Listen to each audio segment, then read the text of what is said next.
ఒక్కసారి కొమ్మూరి గోల్డ్ కి కాల్ చేయండి. తాకట్లో ఉన్న మీ బంగారాన్ని విడిపించి మార్కెట్ ప్రైస్ కి వాళ్ళు కొనుక్కుని మిగతా డబ్బులు మీకు ఇచ్చేస్తారు. Hi, welcome to Manam TV. Manam TV అనేది మన కోసం. నేను మీ journalist Manoj. So Charlapalli software విషాదాంతం కేసులో కీలక విషయాలు వెలుగులోకి వచ్చాయి.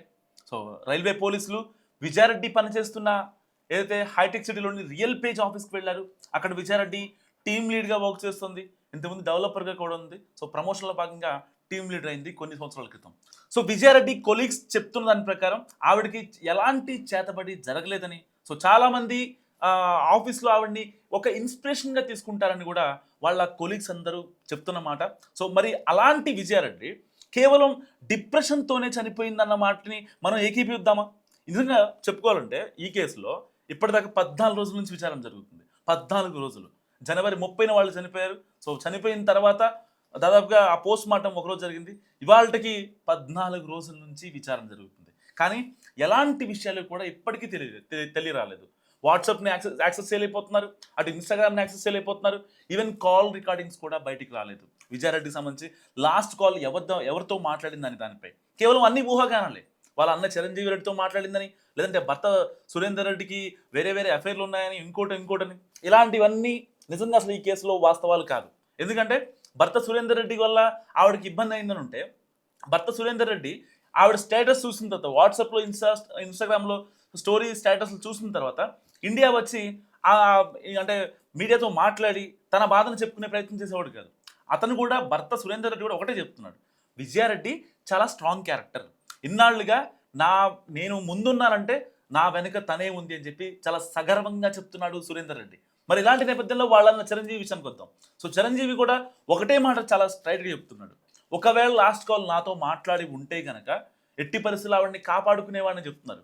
ఇక వాళ్ళ అమ్మ కూడా, నువ్వు పోతే పోయావు, పిల్లలని తీసుకెళ్ళాలని వాళ్ళ అమ్మ అంటుంది. ఇంటి పక్కన బంధువులు, లేకపోతే ఇంటి పొరుగింటి వాళ్ళ చుట్టాలు, వాళ్ళు ఏమంటున్నారంటే, కేవలం ఒక 6 నెలల క్రితం ఒక వ్యక్తితో ఇంట్లో పెద్ద గొడవ జరిగింది, తనతో కాల్స్ ఫ్రీక్వెంట్గా మాట్లాడింది, దాని తర్వాత అతను బిల్డరా లేకపోతే ఇంకొక అజ్ఞాత వ్యక్తి సీన్లోకి ఎవరు వచ్చారు, అసలు ఆ రోజు ఇంట్లో ఏం జరిగింది అనేది ఇప్పటిదాకా పోలీసులు దొరికిన క్లూ. దానికి సంబంధించి మళ్ళీ రీఇన్వెస్టిగేషన్ చేశారు. ఎవరైతే ఇంటి పొరుగింటి వాళ్ళు 6 నెలల క్రితం గొడవ జరిగిందని చెప్పారో, దాని తర్వాత మళ్ళీ విజయారెడ్డి వాళ్ళ అమ్మ పుష్పారెడ్డితో కూడా మాట్లాడారు రైల్వే పోలీసులు. ఏం జరిగింది, అసలు ఆ రోజున ఎవరు వచ్చారు, విజయారెడ్డి సస్పెక్ట్గా కాల్స్ మాట్లాడటం మీరు ఎప్పుడన్నా చూసారా? అప్పుడు ఆవిడ చెప్పిన సమాధానం, కేవలం ఆఫీస్ కాల్స్ మాత్రమే మాట్లాడేది విజయారెడ్డి, ఎలాంటి పిచ్చి పనులు చేయలేదు అలాంటివి చెప్తున్నారు.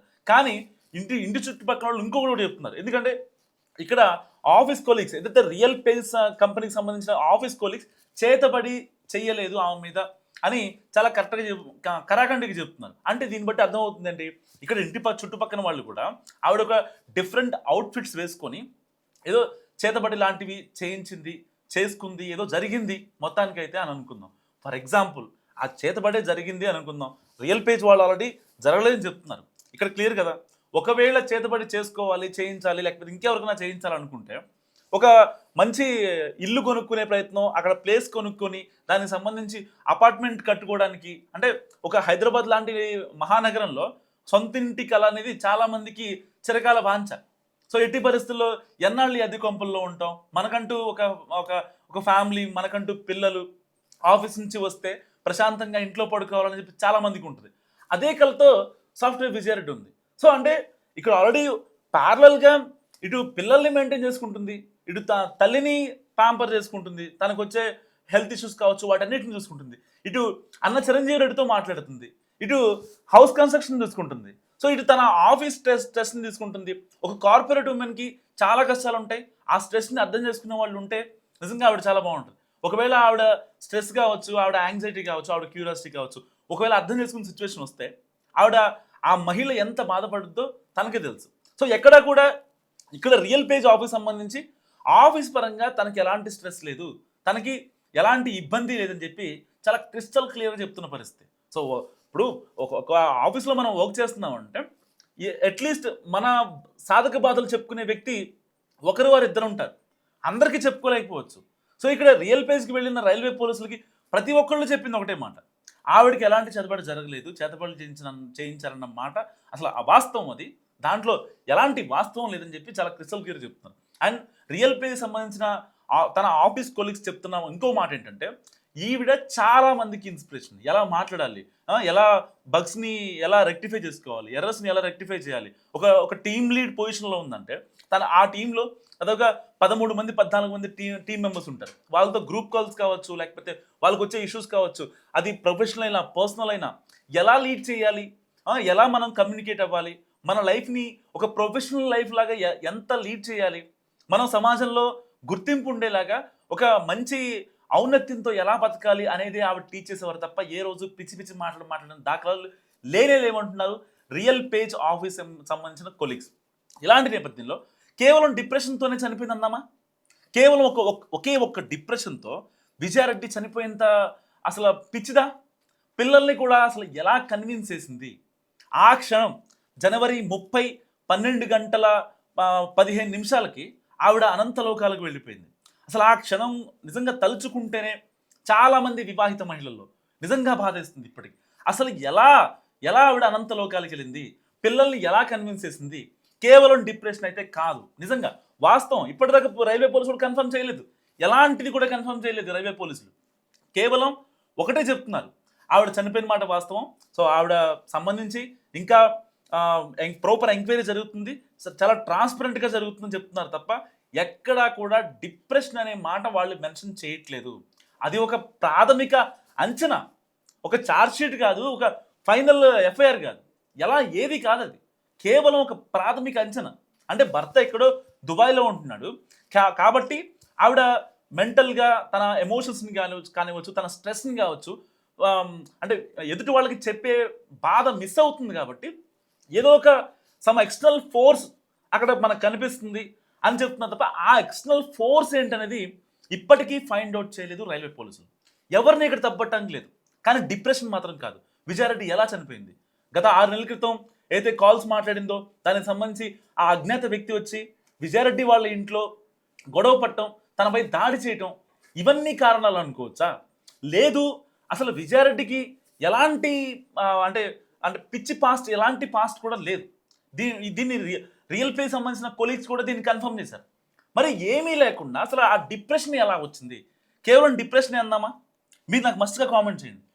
కేవలం చర్లపల్లి సాఫ్ట్వేర్ కేసులో ఓన్లీ డిప్రెషన్తో చనిపోయింది అనుకుందామా? ఎలా అనుకుంటా? అంత స్ట్రాంగ్. అమ్మ చెప్తుంది, అన్న చెప్తున్నాడు, భర్త చెప్తున్నాడు, ఆవిడ కొలీగ్స్ చెప్తున్నారు. ఇంతమంది ఆవిడని అంత స్ట్రాంగ్ ఉమెన్గా చిత్రీకరిస్తుంటే, ఆవిడ ఇంతమంది ఆదర్శంగా నిలుస్తుంటే కేవలం ఆవిడ ఇదే రీజన్తో చనిపోయిందని మాట్లాడదామా డిప్రెషన్తో? అంటే ఎటు పోతుంది సమాజం నిజంగా?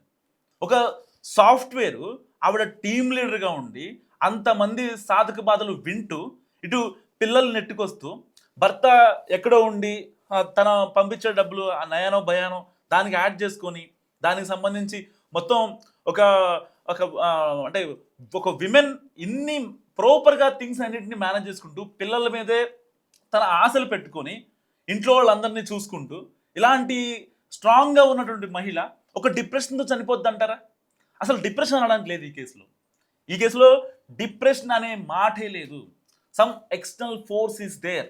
రైల్వే పోలీసులు మరికొద్దిసేపట్లో దీనిపై క్లారిటీ ఇచ్చే అవకాశం ఉంది. సో కన్ఫర్మేషన్ ఇవ్వాలి. ఎందుకంటే ఇప్పటికీ తనకు సంబంధించిన వాట్సాప్ మెసేజెస్ కావచ్చు, వాట్సాప్ కాల్ లిస్ట్ కావచ్చు, అండ్ నార్మల్ కాల్ రికార్డింగ్స్ కావచ్చు, ఇంకా ఇన్స్టాగ్రామ్కి సంబంధించిన మెసేజెస్ కావచ్చు, ఆ కాన్వర్జేషన్స్ కావచ్చు. సో లాస్ట్ మినిట్ ఏదైతే స్టేటస్ పెట్టిందో జనవరి 30 11:45కి ప్లాట్ఫామ్ మీదకి ఎంటర్ అయిన తర్వాత చనిపోయే 2-3 నిమిషాల ముందు ఏదైతే మనం సీసీ క్యామ్ విజువల్ మనకు బయటకు వచ్చాయి చర్లపల్లి అనే నేమ్ బోర్డ్ దగ్గర, చర్లపల్లి రైల్వే స్టేషన్ దగ్గర. సో కరెక్ట్గా 12:05కి ఆవిడ డిసప్పియర్ అయిపోయారు.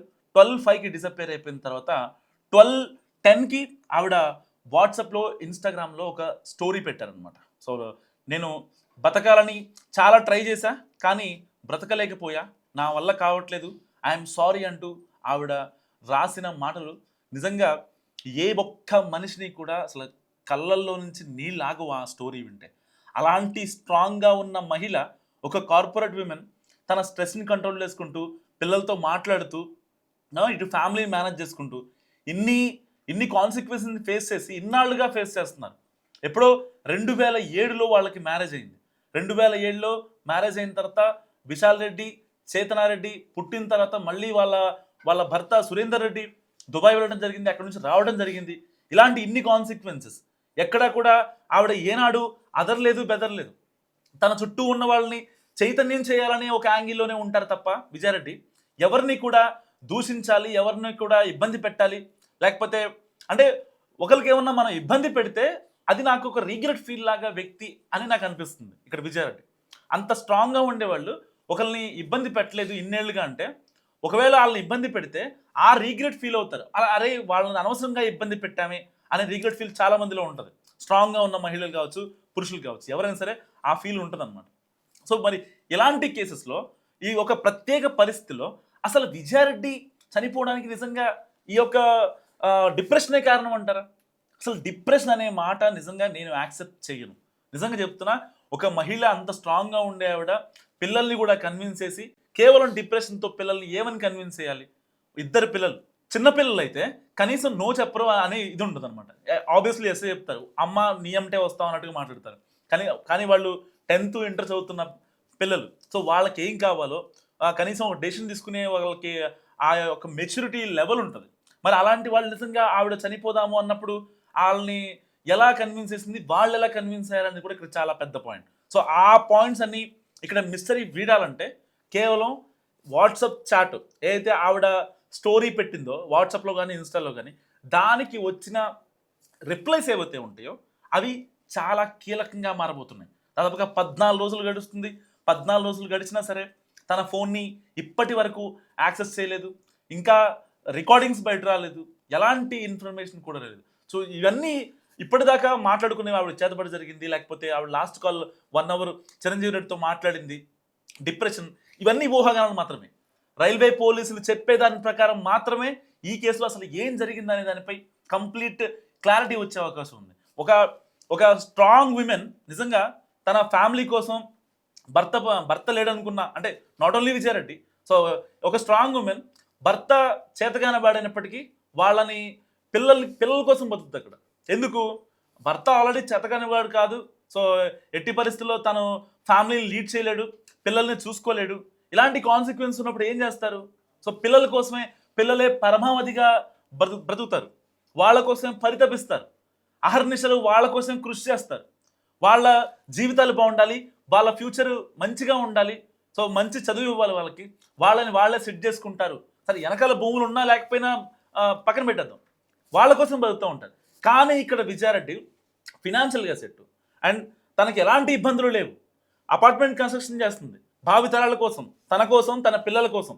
భర్త సురేందర్ రెడ్డి దుబాయ్ నుంచి వస్తే ఇక్కడ ఉండడం కోసం, వాళ్ళ అమ్మ పుష్పారెడ్డిని మంచిగా చూసుకోవడం కోసం. అంటే ఇంతమందికి ఒక మంచి ప్రొఫెషనల్ లైఫ్ ఇద్దాం అనుకున్న సాఫ్ట్వేర్ మరి అనంత లోకాలకు వెళ్ళిపోవడానికి రీజన్ ఏంటి?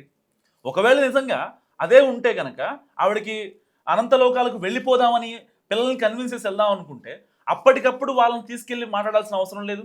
అండ్ బాబుని వెళ్ళి జేఈ ఎగ్జామ్స్ ఉన్నాయని చెప్పినా సరే ఆ బాబుని కాలేజ్కి వెళ్ళి ఆ ప్రిన్సిపల్తో మాట్లాడి బాబుని తీసుకురావడం, దానికన్నా ముందు కూతురు చేతనారెడ్డిని తీసుకురావడం, ఆ కాలేజ్కి వెళ్ళి వాళ్ళతో కొంచెం దురుసుగా మాట్లాడటం, పిల్లల్ని పంపించండి.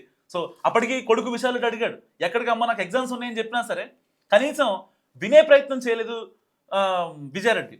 మరి ఇన్ని కాన్సిక్వెన్స్లో పిల్లల్ని అసలు ఎలా కన్విన్స్ చేసింది ఆవిడ? తీసుకున్న అంటే ఎందుకు అంత బలమైన డెసిషన్ తీసుకుంది? నిజంగా డిప్రెషన్ అని మీరు అనుకుంటే కనుక నాకు మస్ట్గా కామెంట్ చేయండి, మీ రీజన్ ఏంటి కూడా నాకు కామెంట్ చేసి ప్రయత్నం చేయండి. సో విజయారెడ్డి కేసులో మినిట్ టు మినిట్ అప్డేట్స్ మనం టీవీ నుంచి మీకు అందుతూనే ఉంటాయి.